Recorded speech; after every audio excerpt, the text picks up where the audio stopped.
na ji wani tarihi a rubuce ke bada tarihin nan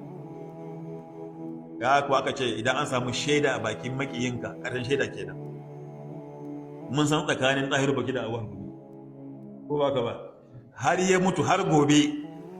yana aibanta shi baya duniyan ma, amma sai ga hinan da bakinsa wallahi ke bada labarin nan da shi a shekarun abunan 60 lokacin gawan yace babu wani malami a arewa na karkab da ya samu daman da Abubakar Gumi ya samu, yace babu shi,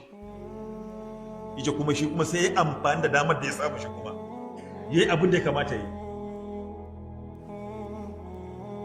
Agaji ne da za a turo daga ƙasar Saudiya ta hanyar idan an samu sa hannun gwamnatin Najeriya a taho da shi, ba samu sa hannu ba,